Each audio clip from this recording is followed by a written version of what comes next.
मैंने अभी अमित शाह जी का इंटरव्यू किया, उनसे पहला सवाल पूछा। मैंने कहा ये आपका नारा था अब की बार 400 पार, तो क्या ये नारा अभी भी अपने आप में खड़ा हुआ है या गाड़ी पटरी से उतर रही है? पूरा कायम है जी।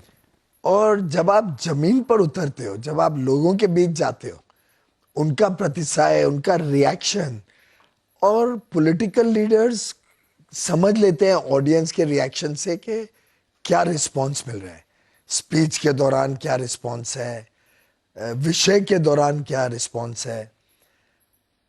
मेरा तो व्यक्तिगत मानना है कि 400 पार तो होगा ही, पर जिस प्रकार के बहुत ही भद्दे, विवादित और ओछे तौर के वक्तव्य विपक्ष कर रही है, जिस प्रकार के मुद्दों को फेक नैरेटिव्स द्वारा टर्न करने की कोशिश कर रही है, जिस प्रकार से आपसी अंदरूनी झगड़े इंडिया अलायंस में सामने आए, केरल में सीपीएम और कांग्रेस के बीच की कुश्ती, वेस्ट बंगाल में दोस्ती कर रहे हैं लेकिन वेस्ट बंगाल में टीएमसी और कांग्रेस लड़ रहे हैं।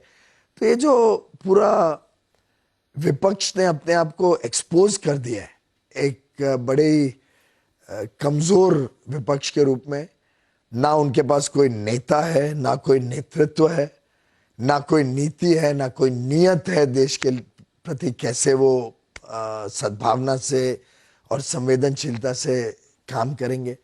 ऐसी परिस्थिति में प्रधानमंत्री नरेंद्र मोदी जी के 10 वर्ष का कार्यकाल और उनके 50 वर्ष का बेदाग सामाजिक जीवन, ये अपने आप में लोगों को प्रोत्साहित करते हैं और विश्वास दिला रहे हैं उनको कि मोदी जी ही है जो इस देश को विश्व पटल पर लेके जाएंगे। इधर कुछ देखा है कि मतदान कुछ कम रहा 2-3 चरण में।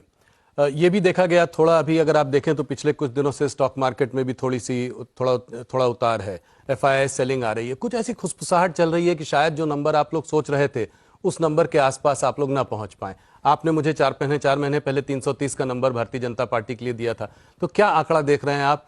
क्या इसमें कुछ भी सत्य है कि मतदान कम होने की वजह से ओवर कॉन्फिडेंस बीजेपी में आ गया है, घर से जो है वर्कर और कार्यकर्ता आपके बाहर नहीं आ रहे हैं? इस नैरेटिव को आप कैसे देख रहे हैं? सबसे पहले तो मैं स्पष्ट कर दूं कि 330 का जो मैंने आंकड़ा आपको दिया था वो था before our alliances with JDU, before our alliance with Chandrababu Naidu's TDP and before any alliance in Tamil Nadu. जी।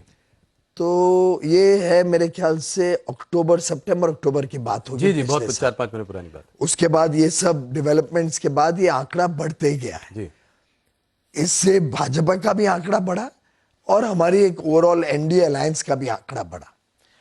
इसके साथ साथ परिस्थितियों में भी फर्क पड़ा। उदाहरण के लिए पश्चिम बंगाल और उड़ीसा और तेलंगाना, ये 3 ऐसे स्टेट्स हैं जहां बड़े स्पष्ट रूप से भाजपा की जो परफॉर्मेंस हम पहले आकलन लेते थे उससे कई अधिक लोगों में प्रतिसाय और प्यार और आशीर्वाद मिल रहे हैं। केरल, तमिलनाडु, आंध्रा, हम लगभग समझते थे कि बीजेपी का नंबर कुछ नहीं आएगा वहां पे। अब ये तीनों स्टेट्स भी बड़े प्रॉमिसिंग लगे।